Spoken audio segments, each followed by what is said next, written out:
以色列的空袭轰炸，只要他们丢下一颗炸弹之后，整个加萨走廊就会冒起一阵浓烟。我们在5公里外的地方，甚至都能感受到以色列空袭轰炸爆炸瞬间的这种穿透力和扎实的声响。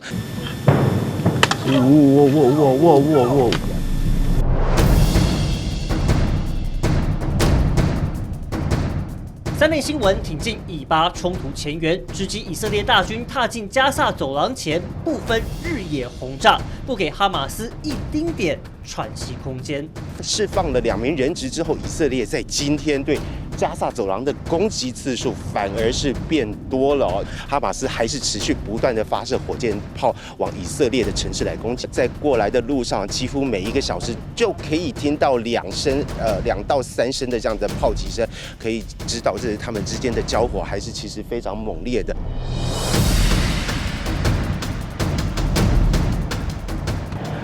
自从以色列宣布要加强对加萨走廊的空袭轰炸之后，其实他们对南部的整个军力部署、对外的封锁是更加严格了。不过到了南部的城市，在路上我们看到这一个民车其实已经变少了，倒是这些军用的车辆是频繁进出的。运兵车、装甲车、坦克车，以色列重兵压进加萨北部，全球媒体聚集在边界观察。上次以色列部队攻进加萨，已经是2008年的加萨战争。I've been to Israel many times before. I've been here during war. I've seen the Israeli people. This is something completely different. This is the first time that no matter who you talk to, from the left or the right, everybody agrees on one thing, that they need to enter and get rid of Hamas. If you only bomb from the air, it's not solution, because the leader of Gaza is underground of hospital Shifa, where the Department of Children, and go inside, go into this down, kept the leader of army of Hamas, and Sinwar and Dania, and finish him.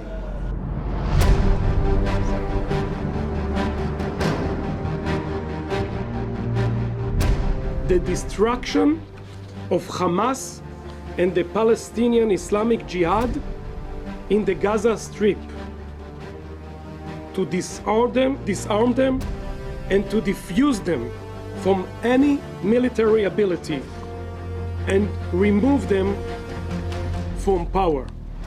It's the right thing to do. Well, it's the necessary thing to do. There is no other option. 政府到民间铁了心要一劳永逸铲除哈马斯，但大部队迟迟没动静。The decision makers in Israel to a state of mind in which they would rush in the Gaza Strip, falling into all the traps prepared carefully by Hamas. 城市巷战将面对各种突袭，死伤率大增。不仅单兵要额外训练，以色列战车还赶工加装顶棚，防止反装甲飞弹或无人机攻击最脆弱的战车车顶部。另一个棘手原因就是哈马斯手握的上百名人质。Chartenpur from CETTV Taiwan, but I really want to know, does the Israeli government participate in the negotiation with the Hamas to rescue the hostages? The only thing that you should look at, and pay attention to also, is this statement made yesterday by the Prime Minister's office regarding the fact that Israel will not participate in the selection process of hostages. How do you negotiate with someone and then destroy them? At no moment Israel has confirmed or said or hinted that it is negotiating with Hamas.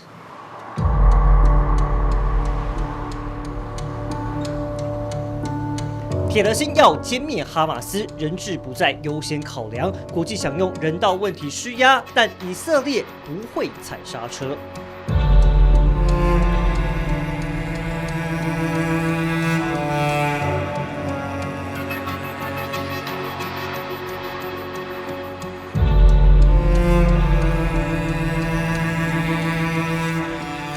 Does your ally countries, for example, like the United States, give you any pressure on opening more humanitarian aid to Gaza Strip?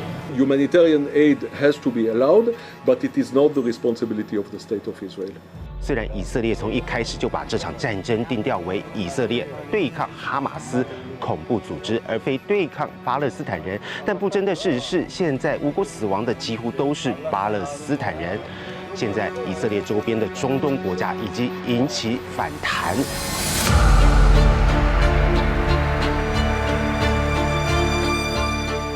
黎巴嫩跟叙利亚已经在敲边鼓，攻击加萨势必使得中东情势螺旋升高。Do you have a scenario, a way out of this crisis that doesn't include ground offensive operations? Well, the immediate return of the hostages and a total, absolute surrender of Hamas. All of them, including their weapons and all their capacities, and everyone in Hamas has to surrender now. 以色列的复仇箭在弦上，任何一个决策都将左右中东未来的样貌。